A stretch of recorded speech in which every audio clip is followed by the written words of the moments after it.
გამარჯობათ, მე ვარ მარინა გაგაჩია, ექიმი უროლოგი და ონკოუროლოგი. დღეს მინდა ვისაუბრო ქალთა ჯანმრთელობაზე. ჩემს პრაქტიკაში ძალიან ხშირად ქალბატონები მიმართავენ ასეთი ჩივილებით, როგორიც არის ხშირი შარდვა, წვამოშარდვის დროს, მუდმივი მოშარდვის სურვილი, გააჩვაშორის მიდამოში, შარდის შეუკავებლობა, უნებლიე შარდვა, ტკივილი ბოქვენის ზევით შორისის მიდამოში, ცისტიტის მაგვარი სიმპტომები, რომელიც უმძაფრდება სქესობრივი ურთიერთობის შემდგომ.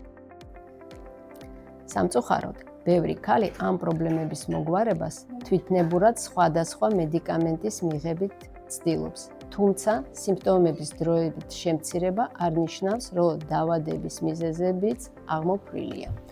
სწორედ ამიტომ ჩივილები ხშირად მეორდება და დროთა განმავლობაში მნიშვნელოვნად აისახება როგორც ცხოვრების ხარისხზე, ასევე ემოციურ მდგომარეობაზე. მნიშვნელოვანია გვახსოვდეს, რომ მსგავსი სიმპტომების უკან ყოველთვის ცისტიტი არ დგას. მათ გამომწვევი მიზეზები შეიძლება იყოს როგორც უროლოგიური, ისე გინეკოლოგიური, ნევროლოგიური და ან სხვა ჯანმრთელობის პრობლემა. თუ მსგავსი ჩივილები გაწუხებთ, ნუ გადაარდეთ სპეციალისტთან ვიზიტს. ამერიკული ჰოსპიტალი თბილისი დაგეხმარებათ სწორ დიაგნოსტიკაში, მკურნალობაში, ასევე პრობლემის მოგვარებასა და ცხოვრების ხარისხის გაუმჯობესებაში. გისურვებთ ჯანმრთელობას.